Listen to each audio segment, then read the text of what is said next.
That's what people need to do. If they Right. really Yeah. want to get to where they want to get to, they have to stop bullshitting themselves. There's no better way to put it. And my slogan with them is hate me now, thank me later. I was big on separators when I was younger, just like what are you willing to do? What are you willing to sacrifice that other people aren't so that you can get things that other people can't? Because I'm a big believer in confidence comes from building evidence. People normally look at these big, audacious goals and they're like, not possible. So they don't do anything. And it's like, why not just take a step? Why not just do an action? I mean, that's what they are doing. It's just we don't realize it. We look at this thing of like, my decisions don't matter. My actions don't matter. And they do. They really do. If somebody is falling off, never let one mistake lead to two. It's the next play mentality. It's the next decision mentality. It's the next action mentality. Welcome back to the show, everybody. I have Drew Hanlen in the house today. He is one of the most sought after NBA skills coaches, keynote speaker, and author. Drew, welcome to the show. Yeah, excited to do this and appreciate you having me on. Of course, of course. I am so obsessed with talking to athletes, former athletes, coaches of athletes, because I'm on a mission of truth. And I feel like I can't help people if I can't get them to recognize where they are and the truth. And I know you're all about that. So are coaches and athletes. Can't really get to the gap and figure out what the gap is if we don't exactly know where we are. So thank you so much for being here. No, I'm excited. I mean, that's again, it's funny when I was going through the process of writing the book, I was thinking about what the title is because it really what you do is you do a brain dump of like all your thoughts and then just say, how can I add value?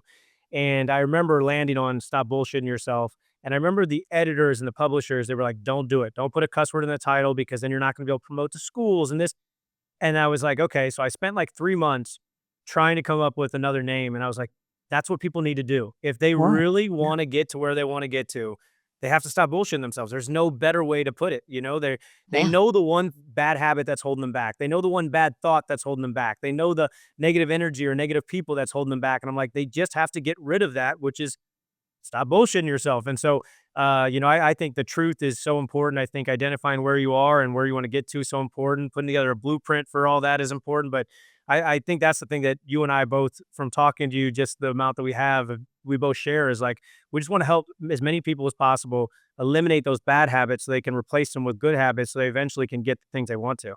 Yeah, yeah, I well said, and I love the name, "Stop bullshitting yourself." It's like, that just makes that makes me stand up straight, and I really try hard not to bullshit myself, but I'm sure I still am in certain areas. That's why I still have coaches, but, I love the fact that you kept the name. Help us understand, help my audience understand who you are. Where did you grow up? How did you grow up? Who were some of the major influences in your life? So I grew up in St. Louis, middle class family like everybody else. Entrepreneurship life was brought to me by my family because we just didn't have much disposable income. So if I wanted a new bike, I had to work for the bike. That meant shoveling snow when it was snowing in St. Louis. That meant cutting grass when it was nice out in St. Louis. That meant selling lemonade at a lemonade stand on a popular, street corner. I was always one of those people that like if I wanted something, it was instilled in me that you have to work hard for it. And so I fell in love with the game of basketball at an early age, and I worked every single day after school. But then in sixth grade, I got challenged by a college coach that now is a head coach of the Atlanta Hawks, but Quinn Snyder, and he basically challenged all of us and was like, "Hey, who in here is the hardest worker?" And I remember I was one of like 7 people out of like 500 people probably that raised their hand. Everybody else was too nervous, or they just didn't believe they were a hard worker. And he asked us a hard question, and he said, why are you the hardest worker? And I didn't have a reason. Like I was like, well, I spend a lot of Mm. time in the gym, but there was nothing definite. There was no proof that I was the hardest worker. And so as a 12-year-old, I gave up sweets. I said, I'm done eating sweets. I'm done eating candy. I'm done eating soda because that's going to separate me. That's something that's different than everybody else my age. And believe it or not, I committed for 1 month to do it because I wanted to try it out. Then my mom was like, keep going.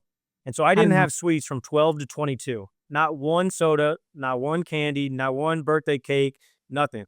So that was a separator. The second thing I started doing was in sixth grade, I started shooting 500 shots every morning before school. That up to 1,000 shots every morning before school when I got to high school. So I was waking up at 4:59 a.m., get to the gym at 5:15, meet my high school principal. He'd open up the gym.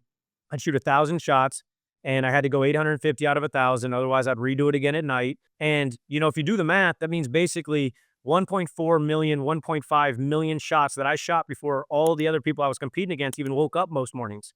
And so I was big on separators when I was younger, just like, what are you willing to do? What are you willing to sacrifice that other people aren't so that you can get things that other people can't?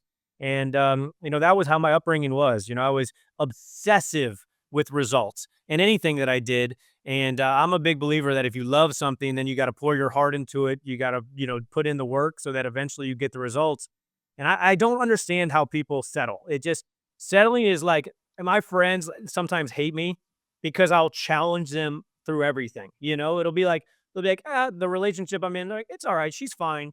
And I'm like, and then I just grill them and they're like, bro, like, what is wrong with you? I'm like, I just know that there's more out there for you. There's better out there for you. And I really do believe whether it's a better relationship, a better relationship with your family, a better job, better finances, better body, better basketball, better whatever you're doing, I'm like, you can improve if you're willing to change your mindset, change your work habits, and then ultimately put together a plan that allows you to, work at it, not only hard, but also smart and consistently. Yep, yeah. I love having people like you in my life because it's like, first of all, I wanna say, like, "F you," but then I'm like, "But I love you, and what else do you have? Like, what else do you see? What else You'll can we you'll be love this. doing?" Right? My saying with my NBA clients. So for people that don't have any idea who I am, I work with a ton of NBA All-Stars. I have 11 NBA full-time clients, and 8 of the 11 have been NBA All-Stars. A couple of them have been MVPs. So, some of the best basketball players in the world. And my slogan with them is hate me now, thank me later. Yep. Hate Yep. me now. I don't care Yep. if you like me. I don't care if you love me. I don't care if you're friends with me. You can hate me, in fact, but you're going to eventually thank me for where I can take you that you can't take yourself. And so Yeah. that's what I hope that people really take out of this is they need to be the one giving themselves a gut punch, Yeah. and they need to be the one that realizes, if they're cheating, they're only cheating themselves. If they're settling, they're only causing themselves to live with the pain that settling, kind of forces us all to feel. And so if you want a better life, if you want a better job, if you want better finances, it's time to snap out of it and like wake yourself up and give yourself that gut punch that you've been waiting for. Yeah, and, I believe this really resonates with my audience because people come to me when they're ready. When they start to realize that wherever you go, you take you with you, and you're like, "Shit, man, here I am again. All right, how do I stop doing this thing?" But I have to, like, stop, like, go back to this childhood thing for a second. 12 years old, you decided to stop eating sweets. I mean, so did that coach say something that helped you recognize that being a separator, like doing something significant to separate yourself or what greatness looks like? Did you just come up with that in your head like, okay, after that talk? Yeah, I mean, honestly, it was that talk that motivated me to actually start putting things on paper that I could say, this is proof. A Because I'm a big twirl. believer in confidence comes from building evidence. Yep. Like if I shot every morning, I made 850 3-pointers every morning. There's a lot of evidence that I'm a good shooter. I saw the ball go in 850 times. Cool. There was evidence that if I said I was going to do something, not eat sweets, that I was going to, keep that commitment to myself. I was going to keep the promise I said to myself. So now when the next time I say I'm going to do something, there's evidence that you are going to follow through. Most people have the opposite. Most people say new year, new me, and then they don't follow through. So then the next time they say, I'm going to do this, they don't trust themselves. They've lost self confidence. They've lost self trust because over and over again, they've let themselves down. So for me, what I really was doing was I was building the skill of following through. I was building Yep. the skill of keeping the promises that I set. I was building the Yeah. skill of doing the things I needed to do, regardless if I wanted to do them or not.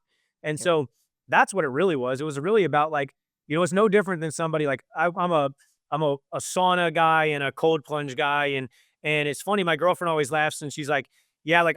She's like, I'm a sauna girl, but like I like to go in there until I sweat and then I get out. Drew's like in the sauna, sweating, can't breathe, and now he's doing crunches because he's like, let's see how much I can physically take. And like she's like, I don't understand it, but like that's just who he is. That's how he's wired. And so it's I love the quote of like, do you want a hard life or do you want to do things that are hard so that you can have an easy life? Yeah. And like that's what I've always done as a youngster.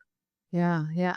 So talk to me about confidence and how you build confidence. I think you just touched on it, but I wanna pause for a second and make sure we catch this for the audience. How do you I build really confidence? believe confidence comes from building evidence, building Yeah. proof. Like I really do. Like if you want more confidence in basketball, for instance, I always tell my guys like let's rep it out in workouts over and over again. So let's say they're not confident, shooting a certain shot. We'll just practice it over and over and over again. We break it down to the smallest details. We master each one of those details so that when we build it up, the whole skill is mastered. Then we over and over again practice 1-on-0. And then we Beautiful. add a defender over and over again. Then we simulate the exact game conditions and Yeah. do it over and over again so that when they're in the games, they're like, wait, I've done this over and over again. Yeah. I've got the confidence because I've done it. It's no different than any skill. You build it up. And so that's why I'm a big believer of like consistency over intensity, and ideally you get both because as you'll tell, like, people are like, well, Drew, you shot every single morning.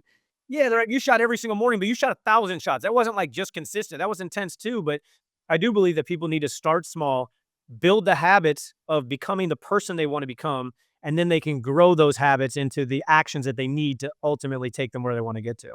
Yeah, couldn't agree more. Like you got to get into action. You got to get into action every single day. So, I'm a big believer of social proof, right? And bringing people to this podcast and to my audience that have a lot of social proof. Well, you have 11 full-time NBA players, but even going back again. So you made this decision at 12. You also made a declaration that you're never going to drink alcohol. Yeah, I think it's crazy. It's funny because I have friends that obviously have tried everything to get me to drink. Yeah, I had an NBA including client. $10,000, right? Like I say, I had an NBA client that Yeah. offered me $10,000 in a Vegas nightclub to take it one shot, and I said no.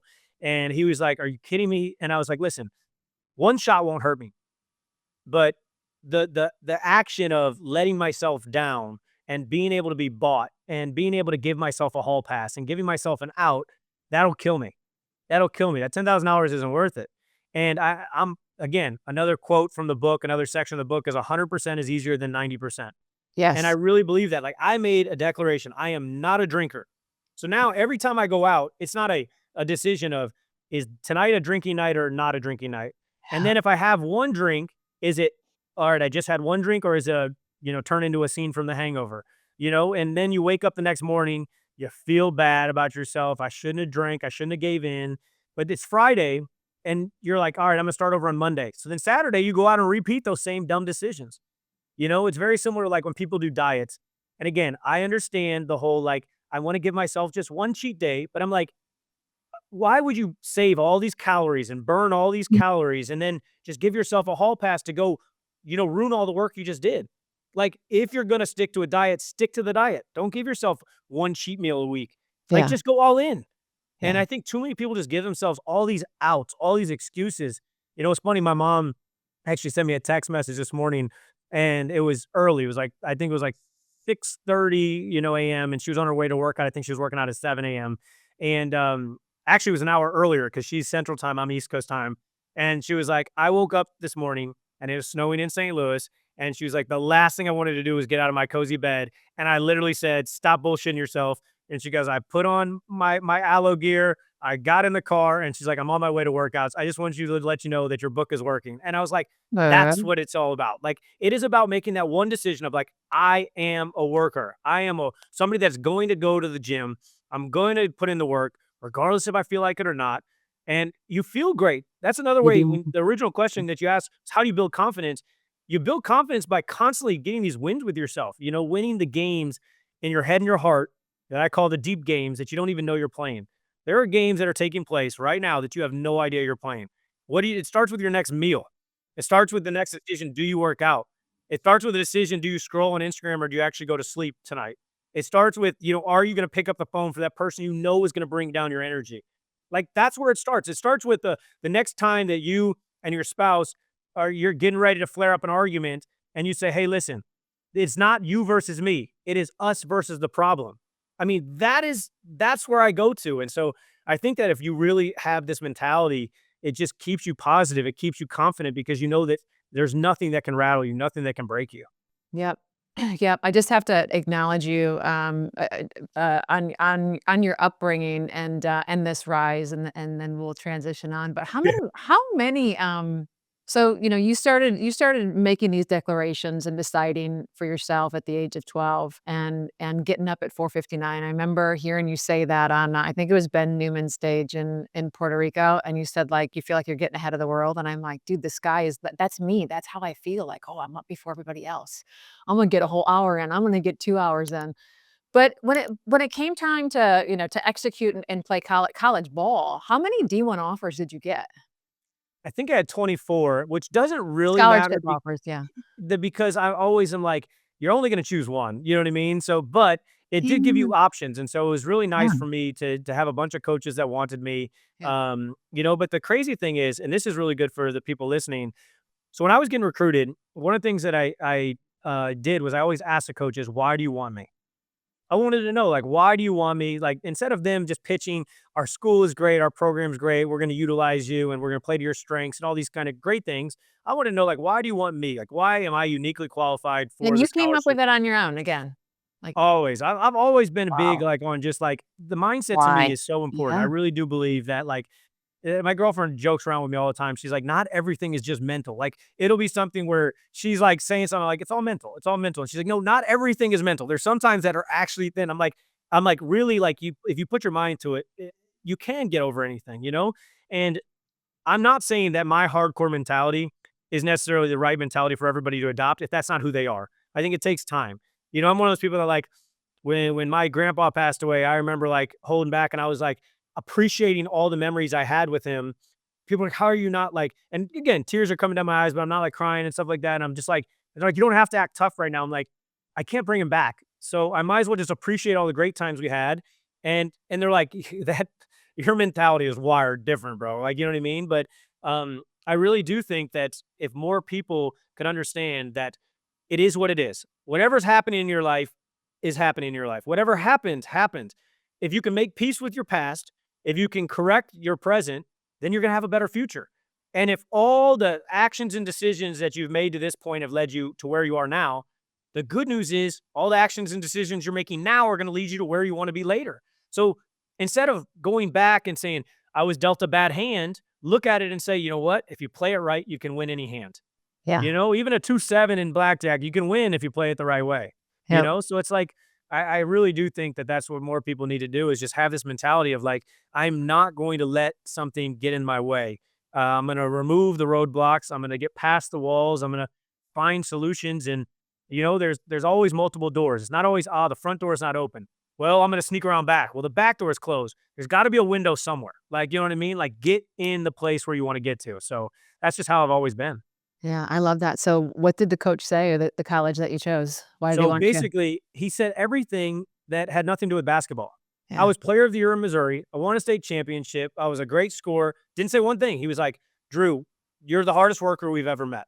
You're the biggest team leader, team captain we've ever met. You're a coach on the floor. You are going to raise the work habits of all of our players. And I was like, but coach, I'm a good basketball player too. He's like, yes, you are, but there's a lot of good basketball players. Your separators are the intangibles.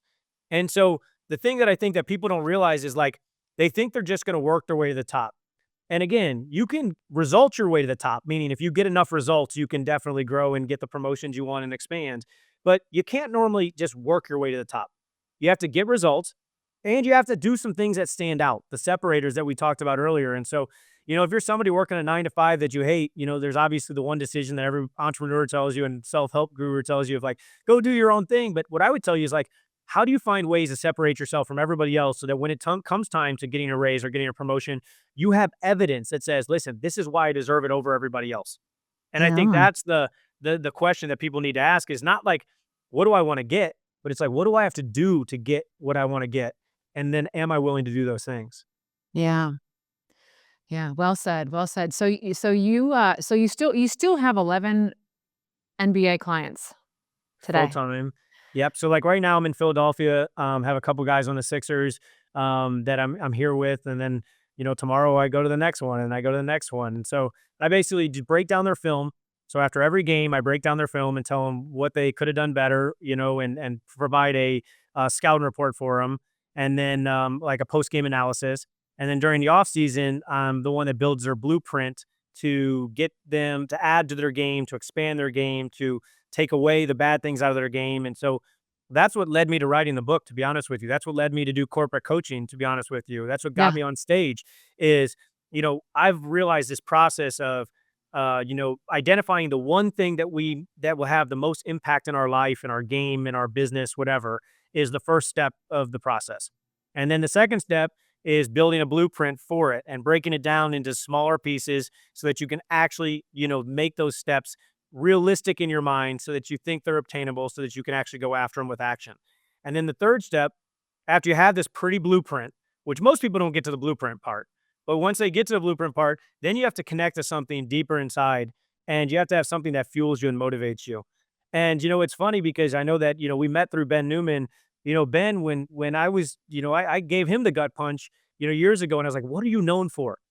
And he's like, "Well, I was really good in insurance and sales and premiums." And I said, "No one cares. Like, what are you good? What are you known for?" And he gave me this long 10-minute answer. And I said, "Dude, no one has time to to remember all that. Like, what are you known for?" And he's like, "I help individuals connect to something deeper inside." I'm like, "Keep going. What is that?" And he's like, "That Mhm. fuel." I'm like, "Deeper." And he's like, "This burning." I'm like, "The burn." And then I'm like, "Now go do a podcast." He's like, "Well, I don't have time." And I'm like, "I want an episode next week." And he was like, "Okay." But it was something deeper. I was like, "You talk all the time about, the passion that you have, the burn that you have, the to create this legacy for your mom." That's what it is. It's the burn. It's you have something deep inside you. For me, great book in the story about my dad losing 90 pounds in a calendar year. My dad was way overweight. I take him to the Super Bowl, and I was there with Gatorade, who was a sponsor at the time, and they gave us these jackets, and it would not zip up. His 2XL would not zip up all the way, and I was like, "Pops, this is ridiculous." He's like, I know, I gotta get in shape. I gotta get in shape." He didn't care. He's happily married and he had grandkids and kids. And it was just like one of those things like, why do I need a six pack? I don't need it anymore. And so we get home and we're in the driveway. And I said, "Pops, listen." I said, "Your dad passed away a decade too early because he did not change the decisions and actions that he made, and he allowed his health to get away from him. And so, that pain that your mom, my grandma wakes up with every single day that she doesn't have her soulmate by her side, that pain that when you have to go visit your dad's graveside every birthday that he has and take a shot of whiskey and Jameson with his gravestone instead of him, how you guys used to work together and get to hug each other every morning? You know why you don't get to do those things? Because your dad didn't change. And guess what? Your wife, my mom, me, we're going to have to live with the pains that you and your mom are living with now if you don't change." The next morning, he got up and walked around the block for the first time. I remember him asking me, like, "What do you want me to do?" I'm like, "Listen, I don't need you to run a marathon tomorrow. What I need you to do is set your outfit out tonight. If you walk over that outfit, that means you don't give a shit about us. If you put on that outfit and take your ass outside and walk, that means you care about us. That means you love us. If you really love us, your actions will say that you love us." Well, we got out and walked. He said, "How far do I walk?" "I don't care. Just walk. Become a walker." Then if you're feeling good, walk around the neighborhood instead of the block. If you're feeling great, walk around the town, but just walk every day. And sure enough, slowly he did that. Then it was like, "All right, now we got to change your habits of eating." And I said, "The first thing we're going to do is not go, salad mode." He owned a meat shop, a catering company, a barbecue spot. And so he's like, "You can't trust a skinny butcher." I'm like, "That's bullshit, but it's funny." And I was like, "Here's what we're going to do. We're going to get you to just split your meal in half. Eat the first half of the food and then set the other half aside. 15 minutes later, if you're still hungry, you can eat the other half." And what he realized is his portion control was bad. He ate the first half, and 15 minutes later, once it settled in, he was like, "I'm not hungry anymore. I've just been overeating." And so slowly we built up the process that allowed him to lose 90 pounds in a calendar year. And so that's what I would tell your audience is like, people normally look at these big, audacious goals and they're like, not possible. So they don't do anything. And it's like, why not just take a step? Why not just do an action? Why not become closer to the version of the person you want to become so that eventually you have that confidence? Eventually you have that evidence that gives you confidence that you can follow through and actually, shrink that gap between where you are and where you want to get to. Yep, yep, absolutely. And, one of the things that you said there at the beginning with your conversation with Ben, it's, this to me, this is one of the biggest reasons why you have a coach and you always have a coach. Because Ben's one of the most profound high performance coaches in the world, yet he couldn't see this. And it's hard to see the picture frame when you're the pitcher. But having a coach on the outside, it's like, "Oh, boom, this is exactly what you have to do." Right? He's trying to describe the value that he provides in 30 minutes, and you get him to it right away, and I think that all coaches, myself included, and all people have a really hard time of seeing what their value, what their value is. So, in all of your clients, I know that you're really big in the corporate space now, a lot of keynotes there. By the way, all of you, I'm not an athlete, never was. I mean, I've played sports, I've run, I go to the gym almost every day. Not a big time athlete, but I love to work out, releases endorphins. Does so many amazing things for me. It really is like one domino that affects 100 other things in my life. However, I say all that, I'm a ex-corporate gal, right? 15 years leading some of the most successful sales teams in the world in the medical device industry, left all of that and have now been in the coaching space, entrepreneurs, executives, etcetera. All of your information lands with me, and I'm not an athlete, and that's why I gravitate to you because I feel like people in my world need your message, right? I In think in it's the all the corporate same. it's all the same. It's It's all all the same. yeah. It doesn't matter if you wanna improve your finances, your health, No. your relationships, your sport that you play, like, it does not matter, it's the same Yeah. process. It is eliminating the bad habits that are holding you back, eliminating the negative thoughts that are holding you back, trimming the circle that you have so that it's only people that uplift you instead of people that pull you down. It's then putting together a blueprint that is actually doable and that you'll actually do, I like there's another part of the book that, talks about, like, most people's to-do list is so big that they couldn't do it on their best days. And it's like, what are you gonna actually do when you feel like shit? What are you gonna do when you don't wanna do it? Like, pick things that you can actually do. And you can have this is what I'm gonna do on my worst days, this is what I'm gonna do on my best days. You can have that if you wanna be, an over planner. But I'm just big on just like do it regardless. Like do it regardless. And I think that when people adapt that mentality, they will be shocked at the results that they can get. What do you think the biggest point of failure is for people? Because I feel like sometimes even with the best of intentions, you get home and you forget what you're supposed to do or life got in the way or whatever. Like, what if there's one thing that you think is the biggest point of failure? I would say life never gets in the way, first off. I would say that you just didn't prioritize your time. You didn't prioritize your actions. You didn't really connect. I think the thing that resonates with me, here's what people don't look at. People don't look at I always think about, like, imagine we got to the end of life and whatever you believe in is totally comfortable with me. But let's say you get to heaven and they hand you a tablet and they say, "Hey, watch this." And you go, "What is this?" And this is what your life could have been. And you just get to watch that. Like, would you be happy and be like, "Wow, I got close?" Or would you cry and be like, "Wow, what was I missing out on?" And I don't think people connect to that enough. Yeah. I also don't Like, think what if that you people woke up every day and that's what you looked at? Seriously, that's what just that I just that really one do. sentence, like, would that not straighten your ass up if you just looked at that and went, "Whoa, okay, where am I bullshitting myself today?" So it's crazy because tomorrow is officially 1 month away from book launch. And obviously we've had a ton of pre-sales and stuff like that, but we're starting our marketing campaign, like our push tomorrow. And one of the things that you'll see within the next 2 weeks is my favorite piece of content that I've ever done. And it's basically like imagine if every action that you had, you got to realize a consequence right then. So there's a movie like I forgot what it's called, but like In Time or On Time, where it was Justin Timberlake, and basically you paid with like hours of your life or minutes of your life or years of your life or whatever. So like if you said I want something, you had to give them years of your life or minutes of your life. But like imagine if you're getting ready. So I'm picking up a drink of water and you're like, boop, and you're like, what is this? And you're like, oh, I just added 3 minutes to my life. But then you pick up a Coke and it's like, zoop, -5 minutes. You're like, oh my God, never mind. I'm putting down this Coke. Or imagine if, you're like and you're getting ready to hit the snooze button and you get ready to hit the snooze button. And as soon as you hit the snooze button, zoop, and it shows you what, that could call. Like, I think if we had the immediate understanding of what our decisions and actions are going to cost us, like, imagine this, you're getting ready to send a DM back to somebody that's flirting with you in your messages, and then you realize that's gonna cause a problem in your marriage, and right then and there, you're going, 4 years of negativity, like, am I willing to press send if it cost me 4 years of, you know, bad experiences with the person that I say I love? You don't send it then. And so, like, I wish more people had that instant gut check of, like, what does this really cost you, or how does it benefit you? Like, imagine you just, like, looking at that same message and being like, "Decline," and it goes whoop, and it like talks about how positive and all the vacations you're going to go on and all the, great experiences you're going to go on with your loved one because you stayed true and faithful in that moment. Like that to me is what people need to do is they need to connect and realize that everything they're doing matters. It matters. That is so brilliant, Drew. How do we get in that? What I'm thinking of at this time is my Whoop. So I can't see. So I'm obsessed with sleep, and so I always want to like see. Okay, how did I do last night? How did I do? Like, I'm getting a W on the board right away. Right? Where do I need to adjust today? But before I can even see my sleep, it has me.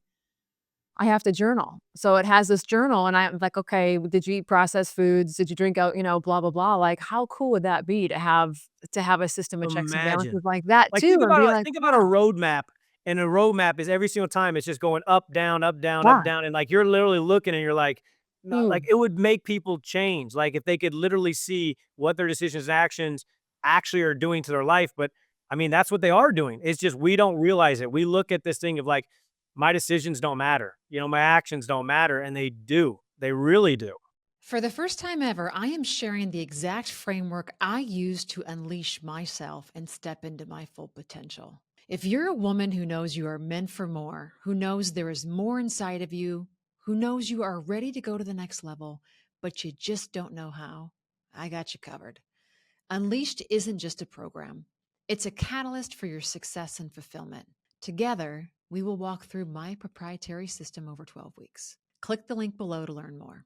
Yep. So, you talk in the book about micro shifts.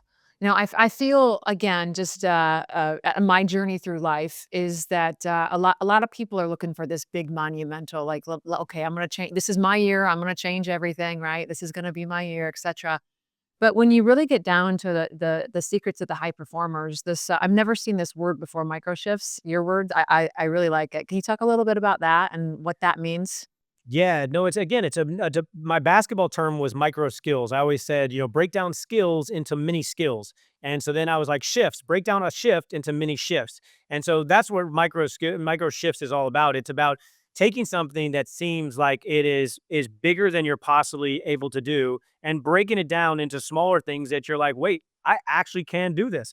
And so I'll give you an example. That might be something like you say, I can't work out every day. And you're like, can I lay out my clothes? That's a shift. You laying out your clothes now gives you a little bit more of a decision and action to, take like that. I'll give you another one. It might be somebody that let's say they have bad food in their cabinet. The first thing I would do is say, go throw it out. But then they use that justifiable excuse. Well, my partner wants it in the house. There's so many justifiable excuses. And so what you do is I say, okay, take out a note card, like right here. Take out a little note card. You take this note card and you write down 340 calories. That equals 45 minutes on the treadmill or whatever it is. Put that note card right in front of that little Twinkie that you want. Now, in order to you can still grab the Twinkie, but it gives you a second thought. Oh, shoot. Do I want to spend 45 minutes on a treadmill just for that one little Twinkie? No, I don't want it. I don't want the Twinkie anymore. And so it's rewiring your environment so that the most beneficial choices are the easiest choices, and also giving yourself second thoughts. Mhm. It's weird how we do it, but it's almost like those cars that have like breathalyzers where you have to breathe before you can drive to start your engine. It's almost like that. Like you put in these kind of roadblocks in your way of doing the destructive things in your life, and then you add, you remove the roadblocks for the most beneficial things in your life, so that you end up choosing the easier stuff, which is more beneficial for you. But that's what it's all about. It's about breaking these big things into instead of can I run a marathon? It's like, can I lay out my clothes every day? Okay. Then can I walk every day? Then can I eventually walk around the block? And then can I walk around the neighborhood? Then can I jog around the block? Can I jog around the neighborhood? And then eventually you build up to, yes, I can do this, big audacious goal of, running the marathon. But most people don't look at it like that. They look at it as, can I do this? Probably not. So I'm just not going to do anything. And it's like, no, get closer and then eventually actually do it. Yeah, yeah, what I'm hearing from you is, it's and correct me if I'm wrong, we're bringing the subconscious to the conscious, really, because I feel like with and I can just take my own self, sometimes with the best of intentions, you go, "Damn, how am I here again?" Like, or how right? Like, I really didn't wanna do this, but shit, I'm here.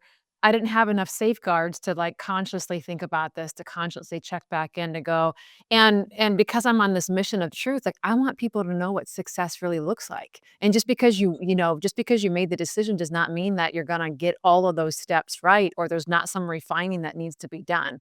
And I think that people get so hard on themselves. I find people get so hard on themselves because they make the decision, but then they still mess up. Like, so can you talk to that? You just gave them some wonderful solutions, and thank you for sharing that with my audience, by the way. I think that's helpful for me. You just gave me some more ideas of where I can up it a little bit. But can you talk to the people that get so gosh darn hard on themselves when they do fall off or don't do the things that they said they were going to do, or they're still in that period of time where life is getting in the way? That they don't exactly have it all figured out yet. Can you talk to that person? Because I feel like right now this is gonna air. Today's January 10th. I think today, if it's correct, I saw somewhere, in my feed that today's, like, the most quittingest day of the year. 10 Yep. days in or the 2nd Friday or however they do it. Talk to the people that really want it this year, or they're really trying to make change, but they messed up. So I'm like the asshole in the room, as you know. I would say, listen, if you really wanted to make change, you wouldn't have waited until January 1st. You would have started in Mhm. November when you started tweeting New Year, New Me, and you started making intentions to start January 1st. I don't think that, like monumental moments start on certain dates of the calendar, you know? And it's one of those things that I really truly believe. But what I would say is, if somebody is falling off, the never make let one mistake lead to two. It's the next play mentality. It's the next Mm. decision mentality. It's the next action mentality. And so I have a ton of strategies in the book. I'll give you a couple of them that I think will be pretty good. One is a bullshit buddy, like accountability Mhm. buddy. You know what I mean? Like somebody that is who is your bullshit buddy? Who is going to hold you accountable? Who is going to keep it real with you? Who is going to, if you fall off your rocker, is going to smack you and talk you back into getting back on the track. That's one thing that I think is important. Another one, checks and X's. I did this with my 5 and 6-year-old niece and nephew. I wanted them to start learning the work habits of just if you want to get good at something, you basically have to do it every day. And so what I did was I had this big calendar and I said, listen, what do you guys want? And one of them said they wanted new Jason Tatum shoes. One of them said they wanted a new jersey. I said, okay, perfect. Whatever you want, that's your prize. But you got to get 30 straight days of working out. Every day, if you do 15 minutes is what I started with. Now they're 5 and 6, but I was like 15 minutes of drills, then you get a gold star or you get a check. Every day that you don't, you get a big red X. But guess what? If you have one red X on the whole calendar, you don't get your prize. So we're going to rip off that calendar and just start over and just start back. And so that was another thing, checks and X's, which was big for them because at 5 and 6 years old, both of them got their prizes. And there was one day that was really cool. It was like, I don't know what time, I'm making it up, but like 9 p.m. at night. And my sister was like, called me at like 10:30 at night and was like, Drew, you were going to love this. So like at 9 o'clock, we were already in bed later because they had a game or something that they had going on. If they were at a dinner or something. And we got home and he's in bed getting ready to go to sleep. And he goes, I didn't do my workout for Unky. And Mm. Ashley, my sister, who also played college basketball, was like, it's okay. You can just do it tomorrow. We'll double up tomorrow. And no, Unky said, I have to do it today.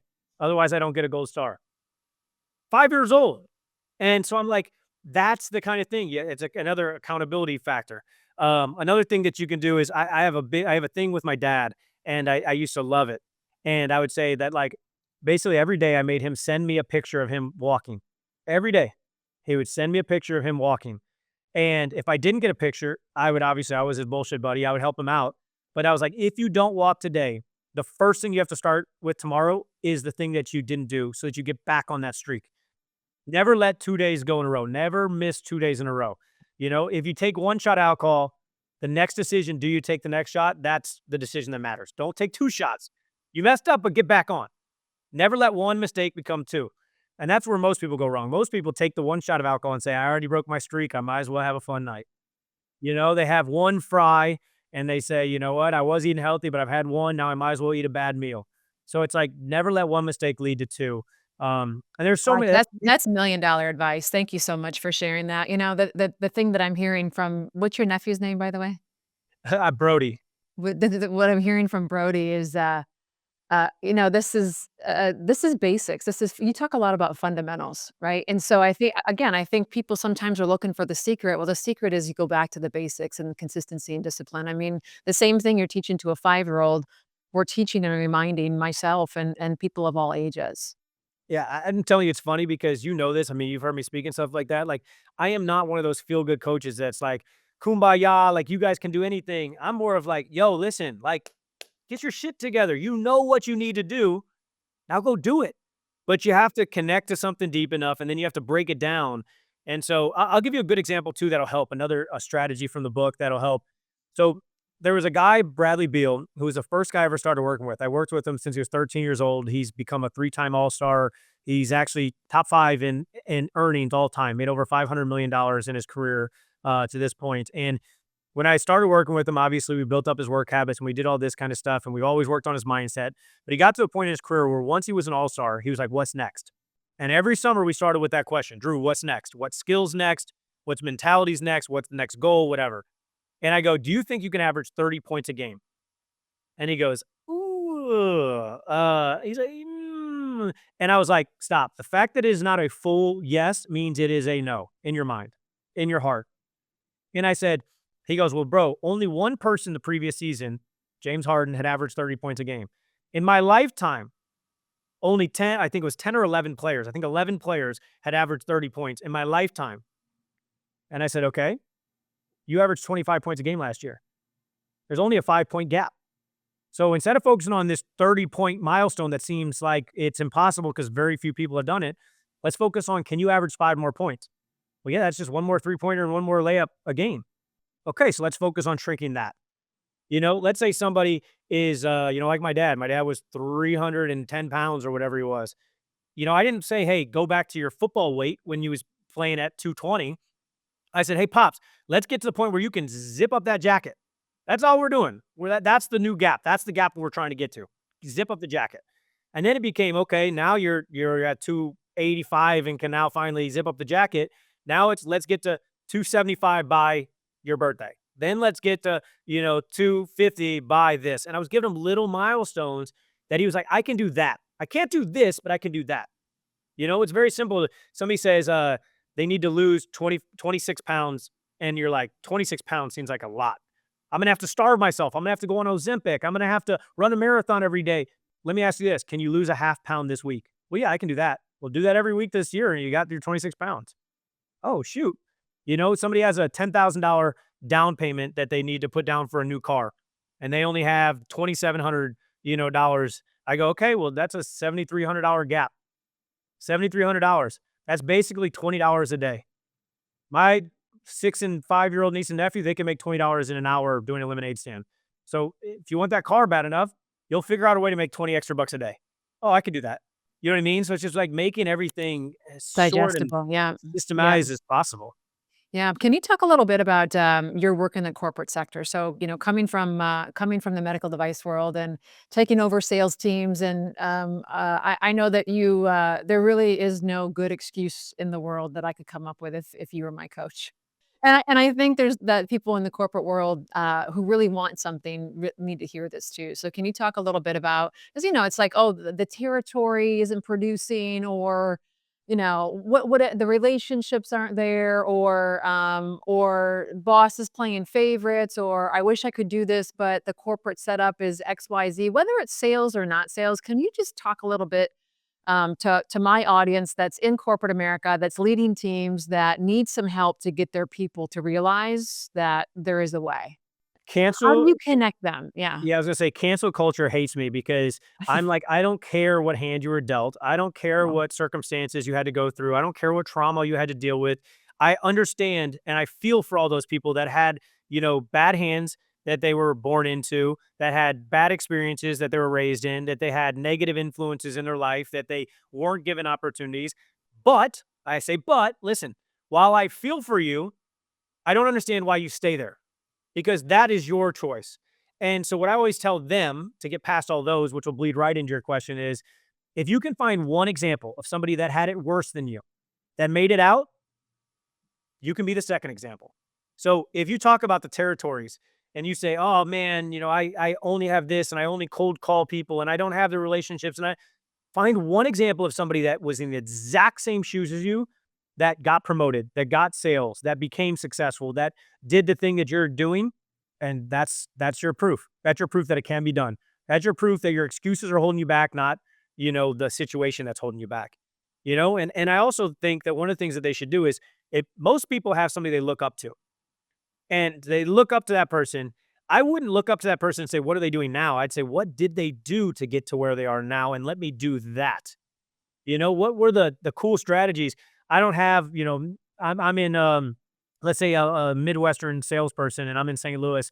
I just don't have relationships.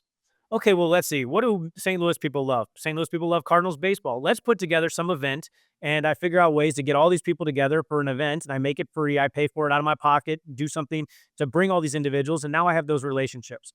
You know, let's say that, all these individuals are stuck like me. We all want to get to the next level. Well, let's put together some kind of roundtable. Let's put together some kind of brainstorming event where we all come together and try to figure out ways to all uplift each other. But guess what?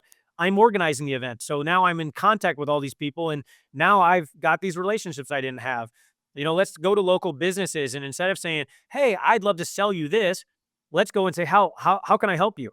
And figure out ways to actually help and contribute to build a relationship so that eventually, when it comes time to them buying the equipment that you're selling, they look to you and turn to you because they trust you. So again, if there is evidence that one person made it from the situation you're in, the job you're in, to where you want to get to, then there's enough evidence that you can be that second person.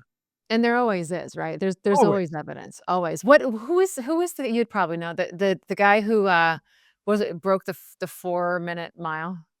And Oh, then Ed Bannister or whatever his, I know who you're talking and then about. what But yeah, happened the next yeah, year? everybody just started breaking it. Right? So there was proof. There was proof that it could be done, and then it's just again, back to mindset. It's all back to mindset, like, "Okay, oh gosh, wow, this really can be done. This really can be done." It's amazing how if you really believe something and then are willing to do the things that are required to get that something, it's amazing how much we're actually capable of. It really is. And I think that more people need to tap into that. And I think the word that you used a word that I think is the most important word that we talked about, justifiable. Mm. Every excuse is so justifiable in our head. And the more we tell it to ourselves, the more we believe it, the more we trust it, the more it comforts us. But like, while a lot of excuses are justifiable, we have to get past them anyway. We have to get rid of them anyway. It is easy to say like, "Hey, listen, I don't need to work out because I have all these kids and I want to be a great mom and I want to, be there for them and I want to."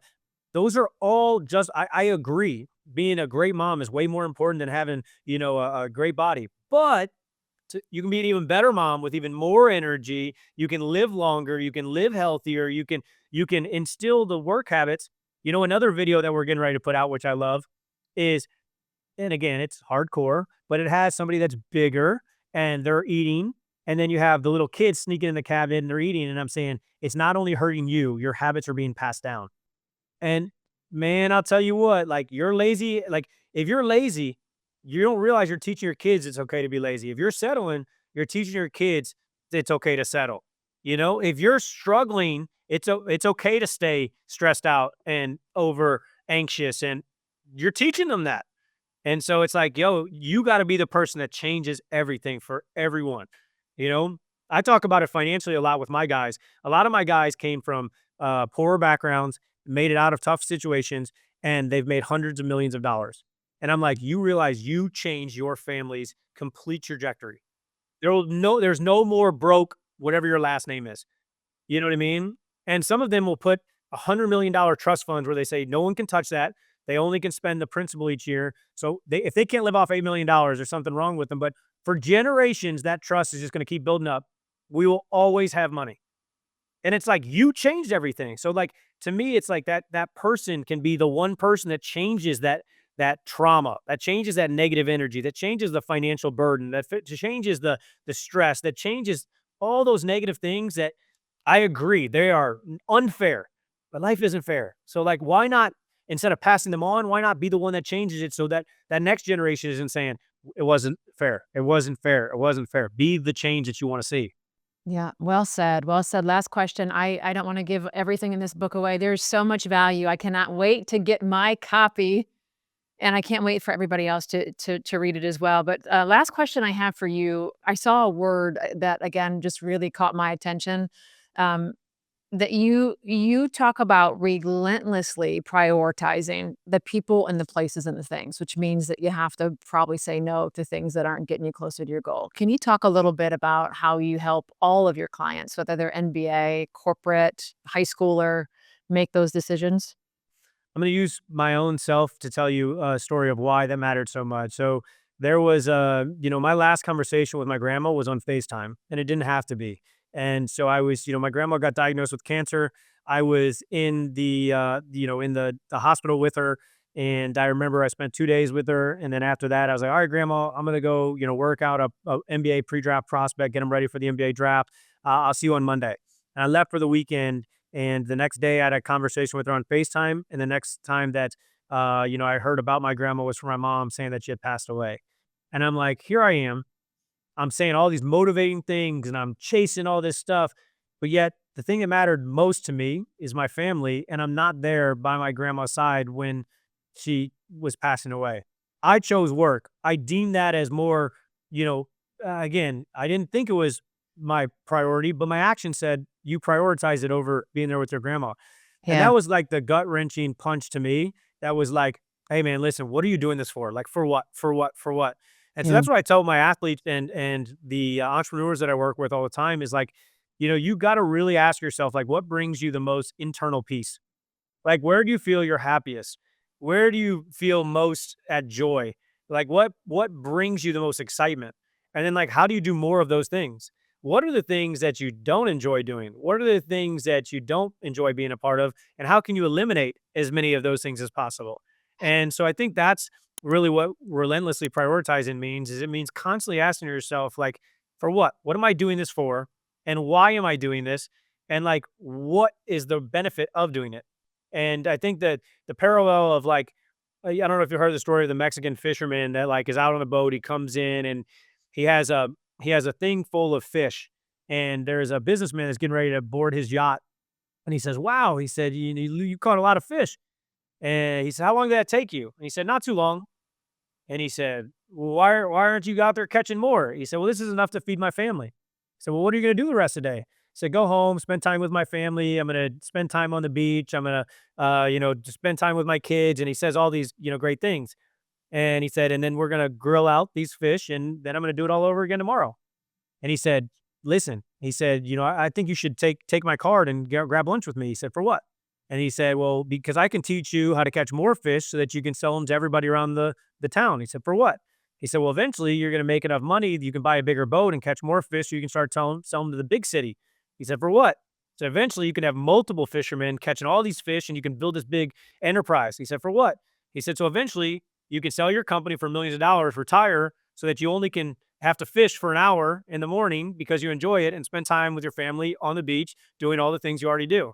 And he's like, "I'm already doing that." And so I Yeah. think that story to me is what most people don't understand is like, you got to do the things in life that bring you joy. And internal peace is worth more than external success. I have stories in the book talking about billionaires and 100 millionaires that have literally that cry themselves asleep. They have millions of fans, but aren't fans of themselves. And I think that more people need to relentlessly prioritize the things that bring them happiness, bring them joy, that ultimately fill themselves up, that ultimately give them internal peace, because I think that's what real winning looks like. If you can define winning as internal peace, I think you also can get more external success, but that's the true win that we all should be looking for. Yeah, gosh, well said. Thank you for sharing that story with your grandma. You didn't have to do that. I appreciate you sharing. I think that all of that and the fisherman story just gave a lot of people permission to reevaluate and make the decisions that they need to. Like, why are you really doing this? And what does it really matter? Myself included, when I pivoted out of corporate America, it's like, success on paper is not the same. I don't feel good. I mean, I should feel good, but I don't feel good at all. And so I did my own audit. And I know that's your first step in your book is where are you right now, Kristy? Like, where are you and where is it that you want to go? And success is defined by you. But I believe, and it sounds like you do too, that most people at the end of the day are chasing more happiness, more joy, more fulfillment, more peace, better sleep at night. And so, but why can't we as high achievers, why can't we have it all? Why can't I achieve things but still have those feelings too? And I'm a systems girl. I believe that, again, in the best of intentions, sometimes we forget. So if I can have a better system to show up for every day, then I'm going to have a greater chance. If I don't know how to give people feedback at work, okay, well, here's how you do it. Here's your system. Here's how you win. And your book is a blueprint to that. It's if I understand correctly, you take your self audit. Literally, you said system. Look, a proven system. I mean, that is Yeah. literally the And title of the and that book. and that's, people come, my audience comes to me because they say, "Just tell me what to do. Just tell me what to do." So, you take inventory, you get your audit, and you decide where it is that you wanna go, and then, you build the blueprint, you build the gap, and I don't know, I think I'm against the grain on this one, but people will write me all the time and say, "What are you reading now? What's the next book I should read? What's the" Well, if you really wanna change your life, why not buy Stop Bullshitting Yourself? Why can't this book be the book of this year, right? Because what I find is that people read and then they go on to the next, and I'm like, "Dude, you should probably read that 4 or 5 times or 6 or 7 times," right? Like, what if you read this thing once a month and just continued to refine and refine and refine? You'll So like I this. I'll share this with you. I haven't shared this with anybody, but this is the opening of the book. This is like a Mm, letter from Drew, which they said, like, normally you just jump into the book. But I said, if you picked up this book, it's because somewhere deep down, you've been bullshitting yourself. You know that mm, making more money, landing a better job, and finally getting in great shape will make your life better. You're also aware that worrying and stressing less, eliminating anxious thoughts, getting rid of the pain from your past, and eliminating toxic relationships will improve your life. But for some reason, you've settled.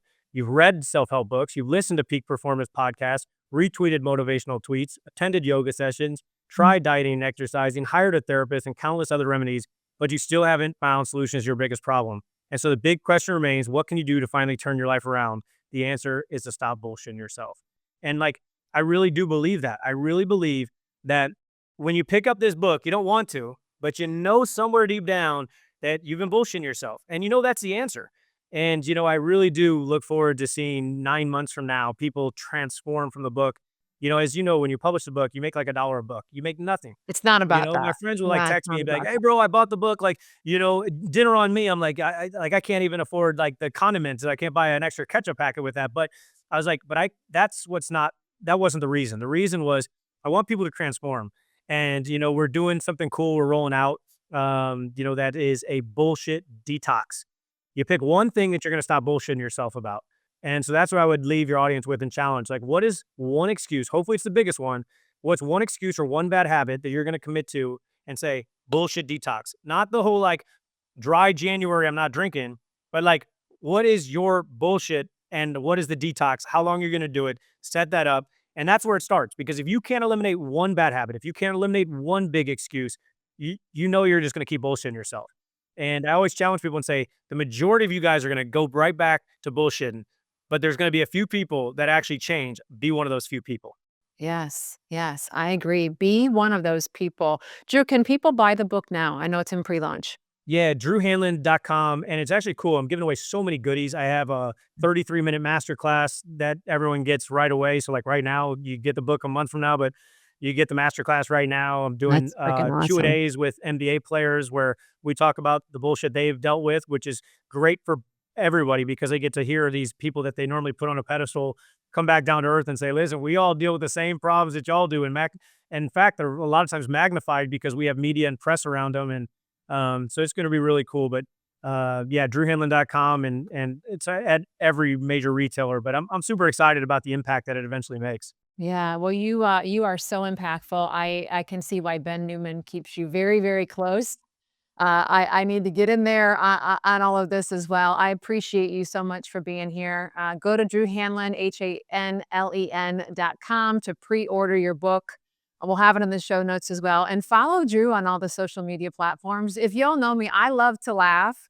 And I'm wound tighter than a drum. That's that true story. But I break up my day. It's a piece of my blueprint for my day is to always have laughter, and it's built in when I follow people like you. Like watching the way that you're launching this book, it cracks me up. So can't thank you enough for being here. Thank you so much. Yeah, appreciate having me on. This was fun.